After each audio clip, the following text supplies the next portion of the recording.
Hello and welcome to another episode of The Scramble. I'm Jason Hawley. Today we will discuss the unemployment rate, which is at its lowest since September 2008. But how does the Bureau of Labor Statistics calculate the unemployment rate itself?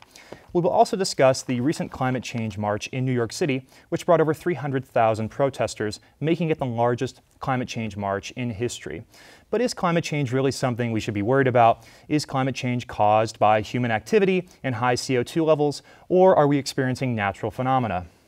Finally, we will discuss the possible changes in sex education in the Clark County School District that would alter the current program, a conservative approach that relies heavily on abstinence. Many parents are speaking out and outraged at the inappropriate content that their children could potentially be exposed to at a kindergarten level. Before we get started, let me take a minute to introduce our panel. First, we have James Schaefer, a sophomore and aspiring journalism major. Next, we have Dan Machowski, a master's student in journalism and media studies. To my right, we have Jason Thompson, also a master's student in journalism and media studies. And we have David Sarabian, a senior in political science and also a Brookings Institute minor. Thank you all for being with us. It's a pleasure, truly. Former head of the Bureau of Labor Statistics, Keith Hall, speaks out about the unemployment rate being wrong and, frankly, too low. The unemployment rate has become the most politicized one of the economic indicators, and also one of the most misunderstood, he says. Under the Bureau of Labor Statistics, official unemployment is defined as a person who is actively looking for work sometime in the last month, and the unemployment rate does not consider those who have perhaps become discouraged and taken time off from actively seeking work. So how do we define actively seeking? That is the question here. How many jobs must be applied for by the applicant in order for them to be considered actively seeking and also unemployed? Should the Bureau of Labor Statistics consider redefining unemployment? I'm not going to call on anybody here, but can somebody give me an indication of this? So what should be done here? When I was unemployed, I had to find 3 jobs each week in Nevada to be actively employed. You had to apply to 3 jobs. Yep, and I was employed for almost a whole year in the newspaper industry, right? So you have to find something in your industry, and it was hard. You know, and I looked at the New York Times article, and they don't show any white males looking for jobs, or on this picture. Well, I think it's a little off topic, but the other one is, that's right, unemployment, isn't that what the topic is? It is, but like the definition of unemployment itself, is the definition of unemployment a little bit ambiguous? It has changed over time, right? So how do we define actively seeking? Is it I would give it a base. Right now we have something called the labor force participation rate, which garners off of people working and looking for work. I mean, this is a undistinguished, I don't know if I'm using the right word, but it is a participation rate that is clear and cutting edge. It cannot be ill-defined. I think if we're looking for a good base of where to look for the unemployment rate, we should look for something like the labor force participation rate, because it covers the one that's published by the Bureau of Labor Statistics, you're saying? Yes. Okay. What is the labor force participation rate? What does that measure? According to the Huffington Post, which is where I got this from, it's from people working and looking for work. But so how are they defining the looking for work? I mean, I think, is that That's kind of what we're getting at. What we're getting at here is the definition. Well, they've changed the way they measure it over time. Okay, the former head of the Bureau of Labor Statistics has come out and said the unemployment rate, the definitions by which we measure people and whether or not they are employed, has changed to the extent that the unemployment rate is artificially lower than it should be. In fact, PBS is now publishing an alternative unemployment. This is PBS, okay? An alternative unemployment rate, okay, to the Bureau of Labor Statistics unemployment rate, because the Bureau has become apparently so politically in line that now they're doing everything they can to change how they operationalize unemployment. David, what is your take on this? Well, my take, other than the fact that those numbers by PBS are the same people that brought us Barney, are something that should be considered, because the numbers in both ways can be fudged. And it's just in what way are they going to be fudged, because, and I do agree to a tendency, the Bureau of Labor Statistics would be more likely to modify the numbers, because if you, as a supervisor or bureaucrat, can say, oh look, the numbers went down because of the methodology or because they change how the Excel spreadsheets work, then of course I think that the numbers are a bit off, and of course the numbers are always going to be a bit off. You can't contact everybody, and of course the operational definitions can always be a little different or a little changed up. But I think the very fact that, as you pointed out, that there is two competing sets of numbers now just indicates to what extent things have become politicized, if at the very least the perception of politicalization, to the point that PBS is coming out with their own numbers, which the point of getting rid of unemployment is an objective one, not necessarily a political one. And so in that, we at the very least need to focus more on the actuality of improving the lives of people by getting them employed, rather than just merely the numbers of lowering the numbers to make people look good. Yeah, so the right now the Bureau of Labor Statistics is, and also PBS, are quantitatively oriented. So they're primarily putting out reports that have numbers, and they appear to be objective. They don't have any of that qualitative, thick description, that insight into the working conditions of these people, or non-working conditions of the unemployed. Should this be something that should be included in future reports, going into actually the perspective of the workers? Many of them in this state, this is an at-work state, or at will, so you can be fired at any point. A lot of the times, oftentimes, it's a very precarious situation here in Nevada. Dan, what do you think? Well, you know, it's a good reminder that we need to consider how we're looking at employment and what qualifies as working. One of the concerns that I've had before, when you hear about unemployment rates and the people looking for work, and oh, these people have dropped out of the labor force. They're so discouraged. But yet at the same time, we're also hearing about how we need to encourage entrepreneurialism, and entrepreneurialism is what will drive American resurgence. And you know, the entrepreneurs that I've gotten to know over the years, that these are people that would qualify as being discouraged and not working. And these people are actually working, you know, they're working 80 hours a week on whatever their project is, just trying to make it work. And they might have a part-time job that doesn't count as work because it's 10 hours a week or 30 hours a week, but they're trying to be entrepreneurs. And you know, just because they're not going through the system to sort of to work for the man, if you will, and just be filing those applications and meeting with the different bureaus that measure this. It suggests that maybe the unemployment rate from the Bureau of Labor maybe isn't painting a real picture.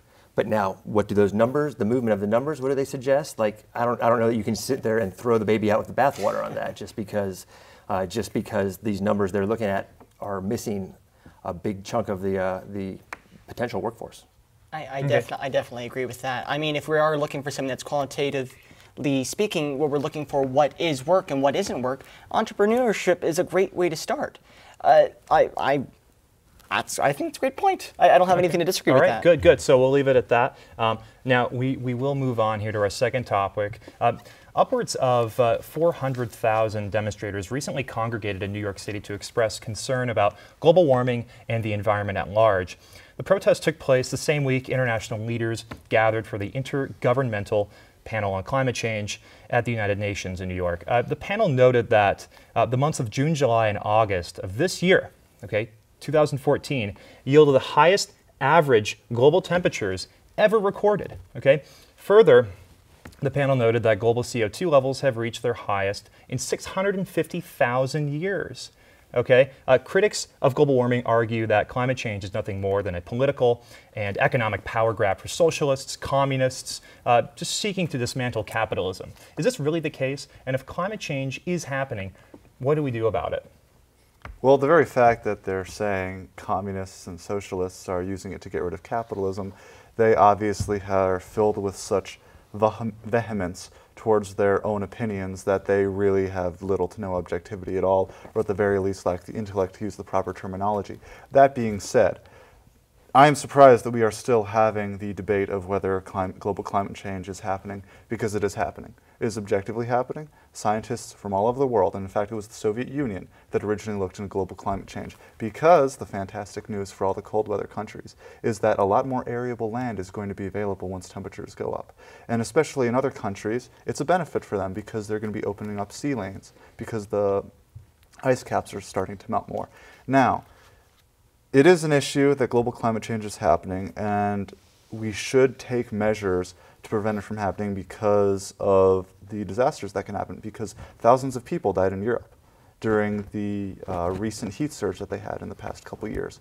And at the very least, in the United States, we should take measures that will improve capitalism, because I don't think there's anything wrong with promoting innovation that promotes green technologies and diversifies the United States economy, especially in new areas. Okay. Well, there was capitalists and communists in the, if you read the 1,000 people who supported this, you know, thing, there was communists and capitalists. Was that the new report from the IPCC? Well, no, you just read this thing's called the People's Climate March, right? Okay. And so if you go to peoplesclimatemarch.com, look who sponsored it, there's 1,000 people, so, or 1,000 organizations. Some of them are huge. And so that means each one of them brought 300 people. That doesn't sound like very many people to me. And our NGOs people? Well, get this. Well, are you talking about how many people showed up? CO2. Are you saying how many people showed up to the demonstration? Yeah, 400,000 people, right? And if there's 1,000 people sponsoring it, that means, if the math is right, isn't that 400 people That's for a each law of organization? averages. That's an average. Well, here's the thing. Right, I'm just saying, so maybe Greenpeace brought more, right? There was It's one about public- less, but that's not that many people. I don't know if you're debating whether or not there were 400,000 people there, but there was a It was math. NGOs sponsored it. It wasn't just like a people, like But it's a not like they grassroots pay- it's not like they're thing. paying- it's not like It wasn't a they're paying- grassroots thing. I don't know, 400,000 people. 400,000 people brought by 1,000 organizations and You businesses? assume that something has to be grassroots for it to be legitimate. No, it's legitimate because the physics is wrong. And I just got done studying with Physics Oliver is Hemers. wrong? Yeah, Last time Oliver we checked, we were Hemers. talking about math, not physics. And there's Well, a- we're talking about climate change. We need to know the physics. and That's if it- what's if it- wrong, because if you it's don't know the 1,000, physics. if it's 1,000 organizations knows the bringing physics. 400 people, I can tell you that's a pretty impressive measure of community organization. Now, if you can get 1,000 let me organizations. just clarify for us, so we have some grounding. There was a mathematician from Carnegie Mellon. Him and his graduate students, they had some areas pinpointed around the demonstration, and they determined that it was approximately, give or take, 350,000 people. Based off they were just doing trying to estimate how many people. I think we can go under that. Even if it was a million, it's still not that many. If it's giant bankers bringing people Well, somewhere, so, they I could mean, each pay them $10. That's where I mean, that's where we're going to disagree there. I mean, that's not the same as You know where this hiring came from? It came an from weather modification schemes back in the 1950s, and from America, not Russia. America did it first. Von Neumann, Teller, all those people. If you read Fixing the Sky, if you read Discovery of Global Warming by Wirt, if you read the history, the actual history, and the actual physical documents by Ploss, von Neumann, you can go all the way back to Arnheisen, Tyndall. I've read every paper by all these people. And Does I it know matter what the history is of Yes, it the really does matter scientific what the data history is. today states No, it? the scientific history does not. If you read the APS framing document, which But is if it's all- scientific 50,000 data, it's based physicists. upon current conditions and not upon history, except for the fact of the ice tests indicating the CO2 levels. Correct. Well, what do you have to say about that, Jason? What's that? So there- I don't think CO2 is the driver. Convection currents is the driver. And everybody knows that. The oceans contain 10 So times is more the power relation than spurious? the greenhouse gas effect. It's all, physics is all wrong. The physics is all wrong. And 1 year I've studied this with Oliver So Hemers, what do you think the director of odds are Heritage. that you're going to get the rest of the world I'm to saying in to 20 agree years you'll with you see, on this? because it's cooling. CO2 cools the atmosphere, So- especially in the upper atmosphere. Can we The lower atmosphere Can we doesn't. address just the premise of should we be trying to slow? No, we shouldn't. But I'm looking slow at the advanced perception of weathering it because- techniques where you take because, rocks from. I mean, I almost you could almost argue, you could make the argument that we should be trying to pollute the environment more, because the shouldn't pollute. We shouldn't be- we should be the quicker clean. we destroy the Earth's atmosphere, the quicker we'll have space travel, and I think it'll be really cool to go so- to an I think it's asteroid. So regardless You know what, of I whether can agree with you global there, yeah. Okay, awesome. So regardless of whether global climate change is real, would it not be in the interest of at least No, the 'cause United you're States investing in the old iPhone. You gotta invest invest the in new United States technology. investing in, at least with the United States government, investing in new technologies that promote But we're not innovation, doing that. We're investing in which old technologies like Germany failed. Exactly. Well, that's rationally. a good You point have to look end on. rationally. We will pause there for just a few moments, okay? And stay with us. I hope all of you stay with us, because we'll be back in just a few moments.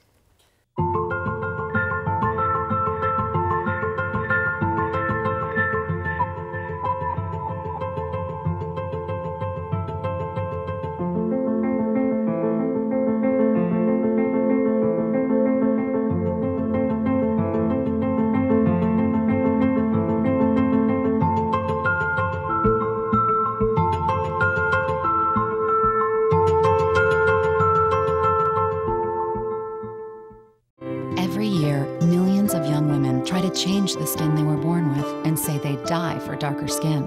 Sadly, some actually do. Change your thinking, not your skin. Stop tanning. Learn more at spotskincancer.org. Help support the Breast Cancer Patient Education Act, a bill that will help make sure women facing a mastectomy are told all their options about breast reconstruction. Visit broaddayusa.org for more information. I remember the moment. I'll never forget that moment. That changed my life. At that moment, it hit me. This is why I joined the Guard. We're soldiers, always ready to protect our country. But we've also got communities. Family, friends, neighbors who count on us. I couldn't believe it. I just saved a life to somebody from my hometown. See what it means to be a citizen soldier at NationalGuard.com. Welcome back. Thank you for staying with us. We are discussing here and just finishing up our topic and talking about the Intergovernmental Panel on Climate Change's recent report, okay, in New York City, and the subsequent events, or the events that precipitated the report in New York City with regard to 350,000 or so protesters in the streets of New York demonstrating about climate change. Okay, the Las Vegas Review-Journal in 2008 published an article that stated that, and this was, I believe, the editor of the time. You'd have to look it up, but he or she stated that those who support environmentalism are so-called watermelons because they're green on the outside and they're red on the inside, as in communist. Okay, Dan, what do you think about this? Ultimately, are environmentalists anti-capitalism or just anti-dirty capitalism? You know, I just think it's probably too broad of a picture to put everybody in one camp. I mean, yes, maybe it's who's leading, who's driving the movements. So I mean, there's some legitimate debate to be had of what's the influence over different environmental groups versus what's the influence of big oil, for example. And I mean, that's the fight. And you have a lot of people gathering to basically say we're on one side, and this side is not the side that's being driven by big oil, for example, and the capitalism that they represent, but you know, just to see it as simple as capitalism, socialism, communism is a little difficult when you consider how interrelated the entire planet is these days. Whether it be the actual environment that we're talking about, or whether it be the political regimes. I mean, think of the wars that are being fought for oil, and this is not. You know, there is capitalism involved. There's actual authoritarianism involved. There's so many different things that paradigm is a little outdated and probably a little disingenuous, I would think. Perhaps you're talking about the Marxist paradigm of capitalism, equal contribution, equal withdrawal, et cetera. David, what do you think? You're well versed in the political economy theories and perhaps Marxism as well, being a political science major and your experience with other organizations. What is your opinion here? In what particularly? With regard to the relationship between communism or socialism and environmentalism. Obviously, the editor that said that has very little political science education in their repertoire, and little critical thinking as well, to cast such a broad generalization that anybody with an environmentalist ideology is also a communist, and newsflash, communism failed.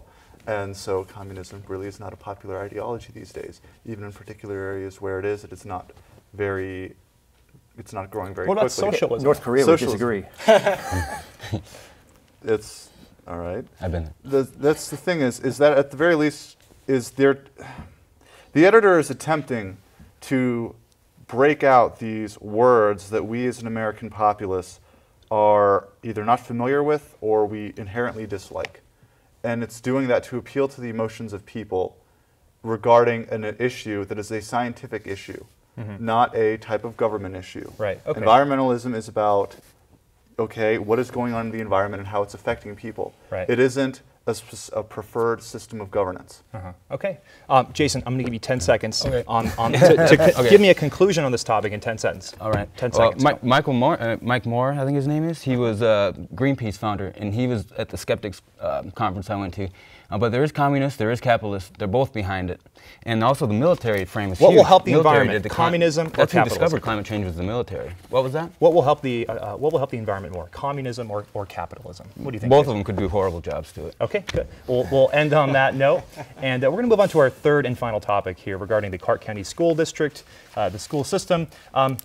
The current sexual education program in the Clark County School District contains an opt-in policy which requires parents to consent to allowing their children to study sexual education. The new proposal to alter this is considering an opt-out policy. Clark County School District high school student Chloe Davis browsed the proposals derived from the guidelines for comprehensive sexuality education, and she claimed she couldn't continue because the content was too disturbing. At what age is it appropriate to teach sexual education?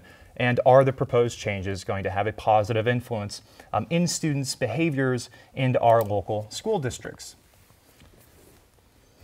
James, Jason, what do you think? I wouldn't say this is my exact field of expertise, but if I were to say something, it would be something along the lines of a very, very concerned mother. I mean, my approach to talking about sex in be it elementary school or however far you want to go back, in this case, I believe it's 5 to 8 year olds, correct? Correct. I do come off like the worried mother that worries, my God, what could get in their heads at that age if someone comes up to them and says that you can pleasure yourself or you can do certain acts or homosexuality exists. I take that back. I don't think that homosexuality exists isn't as bad as, say, like sexual acts. Telling a 5 or 8 year old who people, well, from what certain people have said, 2 to 8 year olds, the distance 2 to 8, is the most sexually active age. According to whom? Well, Freud? Yes, let's go with that. Let's go with that. A lot of college students would disagree with you. Yes, that is true. But let me finish that. I don't have the exact source. That's why I was a little bit worried about saying that, but I read it somewhere. So here we go. What I want to say about that is what I'm concerned about is when you tell sexually active children certain things they can do that certain people would consider to be unruly, religiously dumbfounding. I don't agree that they should be told or taught or that explained to them at that young of an age. Well, I think I have to correct you there. Sexually curious, not sexually active. Sexually curious. If we had sexually active 2-year-olds, that'd be a little bit. That would be definitely a whole other topic and a whole other episode. An hour-long episode. You're fine editing that out. But if I want to say anything, it'd be this: I do not agree with the proposal. That's my blatant opinion. I think we should teach our kids that being gay is okay and tell them that earlier, because a lot of people right now are, I mean, people are being, they're getting victimized, they're being killed because they're gay, and that's not right at all. So it's I think, 2014. Yeah, we need to tell them that there are gay people. I agree with that. Is homosexuality the key issue in this, or is it because kids don't know general, all the details? In terms of this specific policy? It's just sexual education and opening up sexual education to this broader perspective that includes homosexuality and perhaps even, so they're sort of moving away from an abstinence only. And this is at a young or age. Just or a male-female only paradigm. Right. I mean, there can be male-male or female-female. Why not, right? I mean, they should be able to teach that. But is the age appropriate to teach children this? Yeah, we can say 3-year-old, I say, mom comes from a baby. That's sex education. Mom comes from your tummy. But do you feel comfortable having the state teach your child that? And do you feel comfortable having the Clark County School District teach your child about that with regard to men and men or women and women? Or perhaps when you look at the transgender community and we look at genderqueer and the LGBTQ community at large? David, what do you think? Well, I think that, one, whatever sexual education material they're teaching at that young age, God knows what it is. I get to see the program, and I'm not sure what she would teach them at that point in time, because I'm sure most of the kids don't even know what's going on with their own bodies. I mean, goodness, I probably couldn't tell you the difference between my knees and my elbows at 2 years old. That being said, what is wrong with teaching reality? What is wrong with teaching them there are homosexual couples? They're going to see it eventually. If Modern Family is on and the little kids are there and they're wondering why there are 2 guys living together, Lord knows the experiences all of us had watching Bert and Ernie when we were growing up. Oh my God. is that this happens in reality, and what's so wrong with teaching what actually happens? If you've had a conservative background and you grew up that way, and then you go to another city and then you see gay couples kissing or something along those lines, it's going to be a shock to you because, honest to God, you were not prepared for a life that's out there in reality. And I don't think there's anything wrong with teaching our children how things are. Okay. Dan, closing thoughts. Let me hear what you think. Well, I think you have to wonder whose reality are you using? Is there a science-based reality or is there a religious-based reality? Perceived reality. Because, a lot of people might say, well, you teach them that. Their reality is they're really going to hell, and others might disagree with that. So you have to, when crafting a policy for public school education, you have to really take into consideration all the different sorts and all the different backgrounds. So, I'm suspicious of the story behind this policy, because I just can't believe that they are talking about giving 5-year-olds the sex education I got in 8th grade, which was basically how the body parts work. Yeah. You know, but I could see them having a discussion about why some people have 2 mommies and why some people have 2 daddies and things like that, that starts to normalize the conversation so that it's not such a big deal that it's held out so removed from like, okay, we got it. It's sex education time. Like, you know, that elevates it. Right. Because, you know, when it comes to Nevada, I'm kind of surprised to see that Nevada has this abstinence only based education, because Nevada, for all the, whether it's conservative or otherwise, we're a pretty moderate state. You know, we're not really led by the extremes. And, you know, I come from Texas, where definitely the more extreme religious conservatives are definitely driving policy. And that's, I think, the question we have to have is, who do we want determining policy that affects our kids, the masses of the kids? Do we want, yes, it's fair to respect what this side has to say and their concerns, but and it's fair to not just go so extreme that suddenly we're showing you know, cartoon videos of how to 6 ways you can whatever. Right. No, that is a good question. So, maybe we should leave it at that, though, as far as who are these policymakers and how can we determine what the best course is through our policymakers. And but unfortunately, we will have to leave it at that. It will be a good topic to go into next time, but that is all the time we have for today. Share your opinions and any ideas or topics you'd like us to scramble about to thescramble.unlv@gmail.com. You can also catch full episodes of The Scramble at unlv.tv. For all of us here at The Scramble, thanks for joining us, and we hope to see you next time.